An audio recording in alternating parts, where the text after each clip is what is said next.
Apa jadi kalau gulo sama kopi di rumah habis? Gampang sajalah. Tinggal cari ke warung atau toko paling dekat kan? Bedakan sama warga Kampung Sarah Baru di Loser, Aceh Selatan.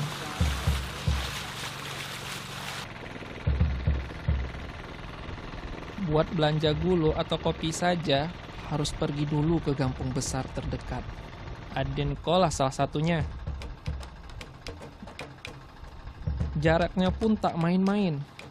2 jam tempuh perjalanan lewat sungai barulah sampai di Manggaman.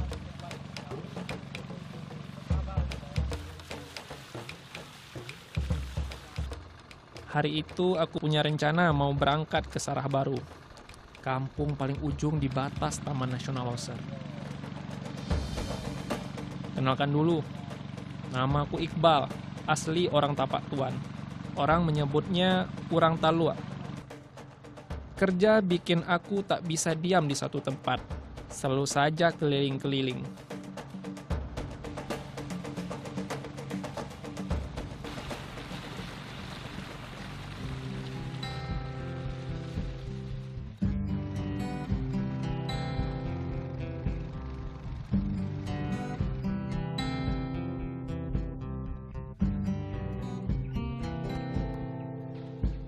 Aku dan kawan-kawanku, Bang Bakri dan Bang Mul, bergabung di lembaga sosial yang peduli dengan keadaan Loser. Mulai dari soal alam, sampai pengembangan kampung dan warga yang tinggal di sekitar Loser. Salah satu kampung sasaran kami adalah Sarah Baru. Karena letaknya di ujung, tak banyak yang tahu cerita hidup warga di sini. Jangan bayangkan ada akses jalan dari kota. Sungai jadi satu-satunya cara masuk ke sini.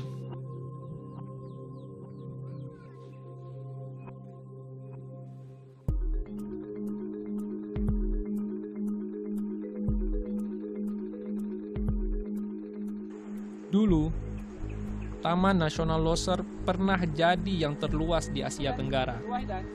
Sekarang, sudah banyak wilayahnya yang hilang karena dirambah atau dijadikan perkebunan.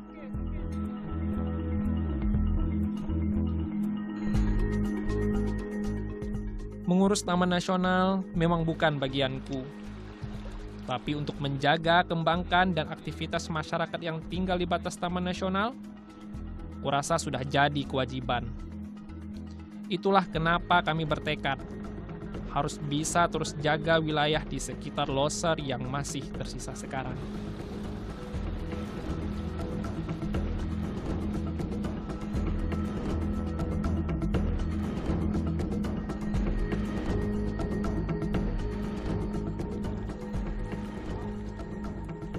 Buatku, Bang Bakri, dan juga Bang Mul, datang ke kampung seperti Sarah Baru lebih dari kerjakan tugas. Kami pun harus bisa menyatu dengan warga. Kalau kami punya kebiasaan ikut warga mancing ikan kerling. Ini ikan yang sering dijumpai di sungai-sungai Aceh. Harga jualnya pun lumayan. Bisa sampai 300.000 per kilo tergantung ukuran. Ada pula musimnya. Kadang-kadang banyak, kadang-kadang sedikit kan?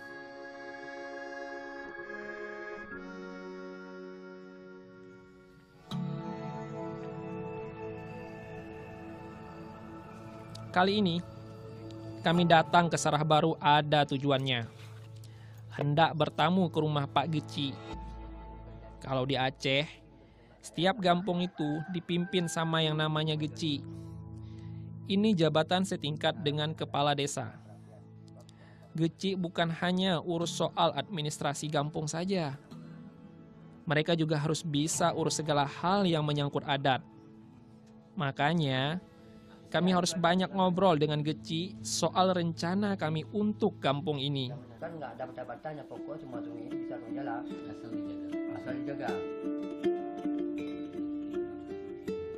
Sambil ngobrol, istri Pak Geci sedang siapkan masakan istimewa, kerling hasil tangkapan kami tadi. Tak hanya untuk dijual, kerling juga jadi salah satu makanan kesukaan warga di Sarah Baru. Rasanya enak mau dimasak dengan cara apapun. Tapi yang paling sedap itu kalau dibikin jadi sup. Rasanya yang asam pedas dan kuat, rempah betul-betul khas Aceh.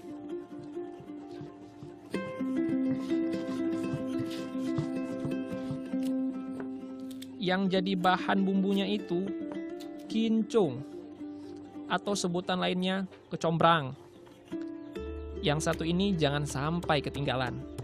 Kalau tidak, rasanya tak akan sedap.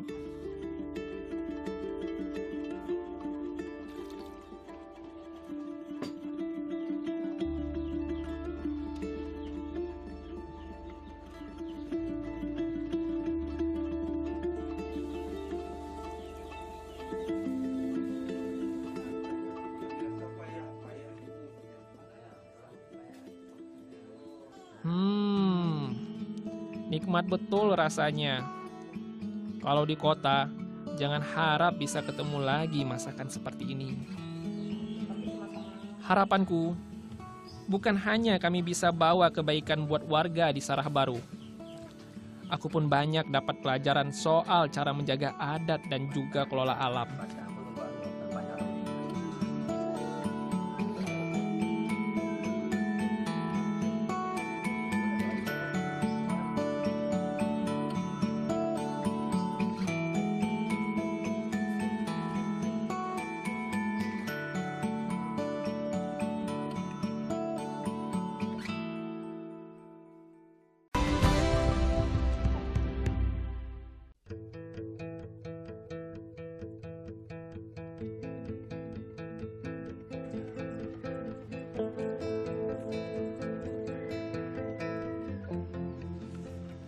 Kalau orang bicara soal Aceh, mereka pasti bilang alamnya indah dan budayanya bagus. Tapi jangan mau bagusnya saja. Ingat, kita juga harus mau jaga yang kita punya supaya jangan hilang. Dulu, banyak masyarakat yang jadi perambah hutan dan tebang kayu di hutan sembarangan. Dampaknya pun dirasakan sendiri oleh masyarakat. Banyak kampung-kampung yang sekarang mengalami kesulitan air. Salah satunya di Kampung Naca, yang masuk dalam koridor satwa Trumon Loser. Trumon itu koridor satwa pertama yang dibangun dalam kawasan ekosistem Loser. Koridor ini dihubungkan dua hutan yang kaya macam satwanya, yaitu Lembah Bengkung dan Rawa Singkil.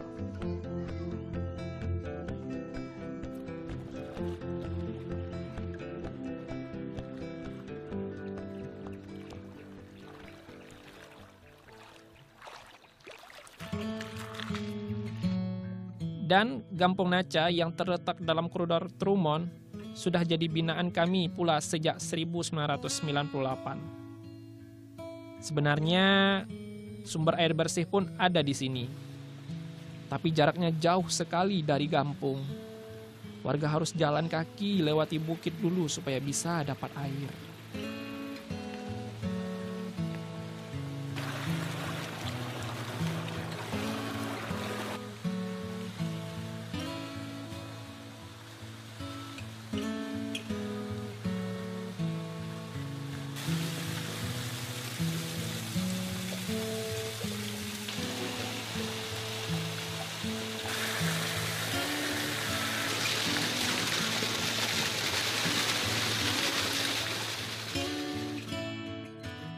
Untunglah sekarang sudah tak begitu. Supaya bisa kasih warga sumber air bersih, kami bantu pasangkan pipa-pipa air ini. Walau masih harus sedikit berjalan, yang penting bisa dijangkau siapa saja.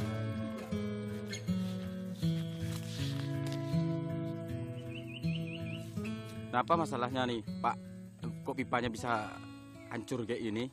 Tidak dijaga hutannya, mungkin sumber mata air juga akan bisa kering gitu. Ya kita harapkan juga ke masyarakatnya gitu, tetap melestarikan hutannya agar sumber airnya juga bagus.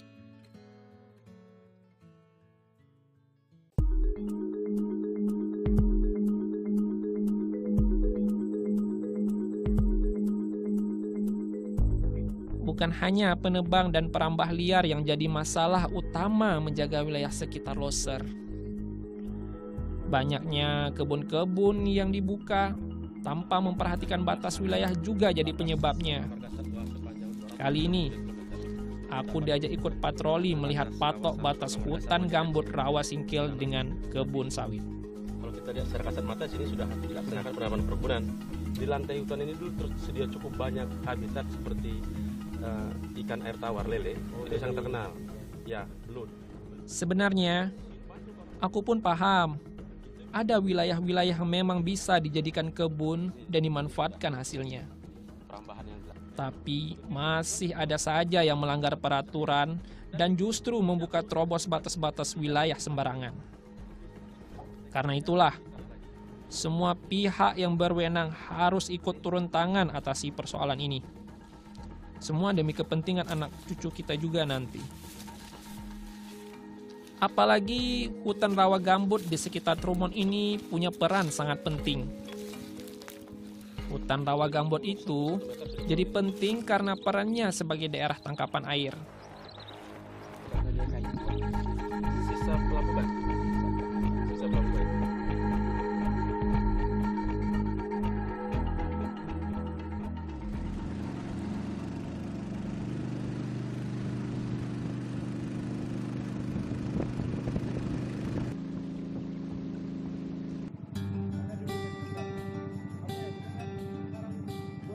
Suaka Margasatwa Rawa Singkil ini hanyalah salah satu yang berbatasan dengan area Loser. Daerah ini juga jadi bagian kawasan ekosistem Loser atau KEL, membentang di sepanjang pantai barat Aceh Singkil.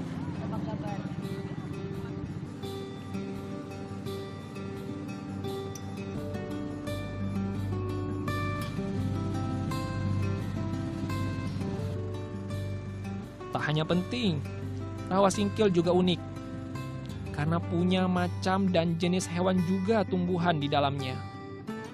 Selain itu, kawasan ini juga jadi sumber air juga pelindung dari tsunami. Banyak sudah turis luar dan dalam negeri yang datang main ke sini. Ini sebagai usaha kami juga untuk mengenalkan pentingnya rawa singkil sama masyarakat.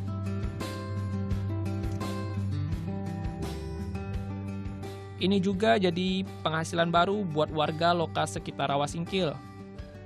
Mereka biasa sewakan kapal dengan kisaran harga 500 sampai 700 ribu.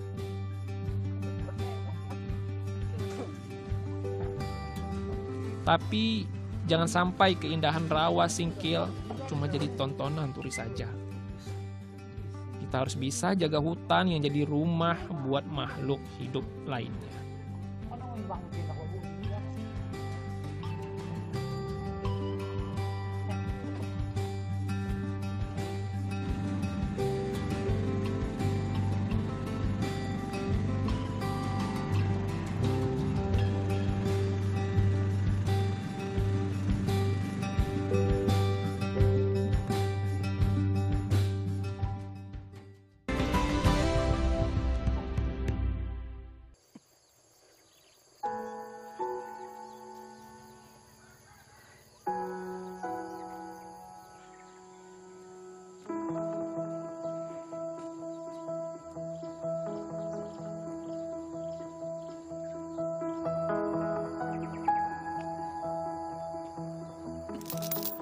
Menjaga dan melestarikan alam bukan hanya untuk kepentingan kita. Manusia harus ingat juga, banyak makhluk lainnya yang juga tinggal satu lingkungan dengan kita. Kawasan Loser ini juga jadi tempat tinggal buat sekitar ratusan jenis mamalia dan jenis burung. Salah satunya adalah gajah Sumatera.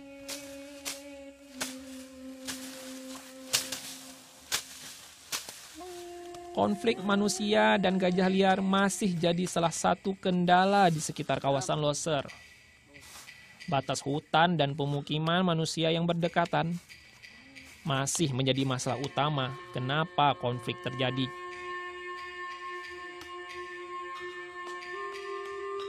Dulunya, gajah ini ada di hampir semua wilayah Sumatera. Tapi lama-lama wilayah mereka habis sama manusia. Banyak juga yang mati karena diburu atau diracun.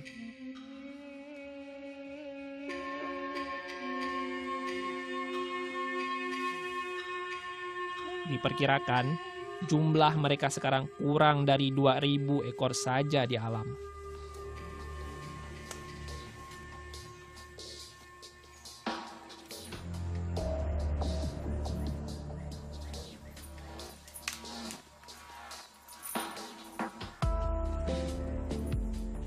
Gajah nih memang suka sekali makan.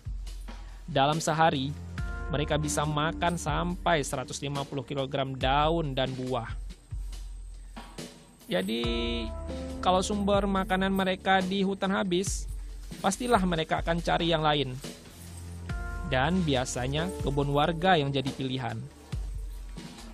Karena itulah, konflik dengan manusia sering sekali terjadi.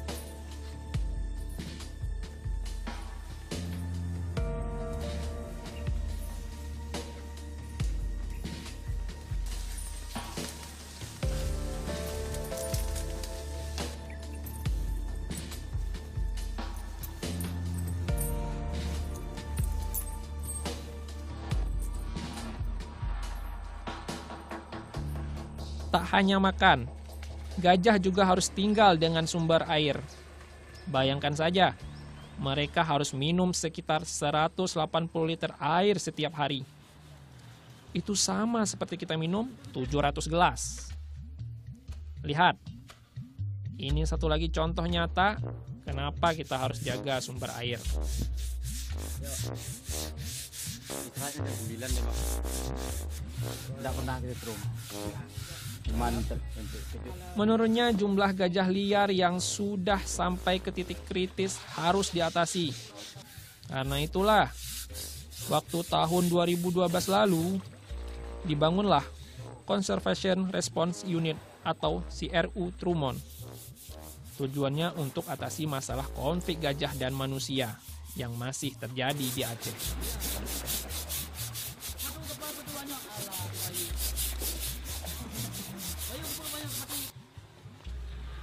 Sekarang ada 4 ekor gajah yang dibina di sini.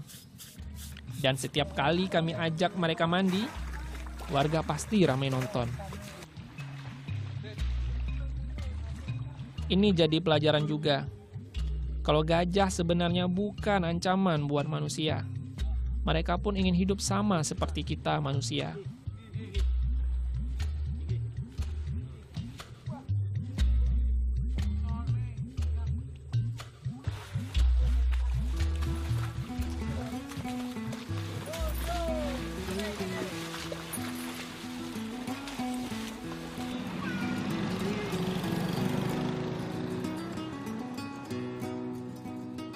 Tujuan utama dibangunnya CRU Trumon bukan untuk kepentingan manusia. Justru, tim ini dibangun supaya gajah tidak semakin terancam.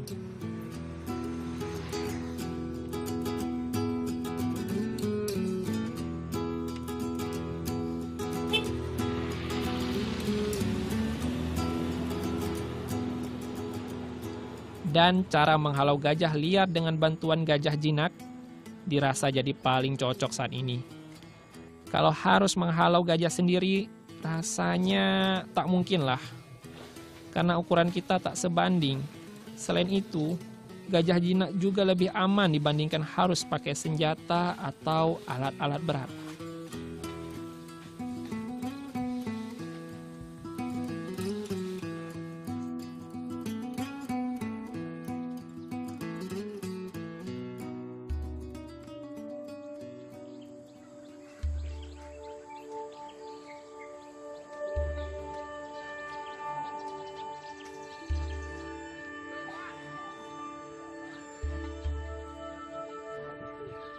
Ambil.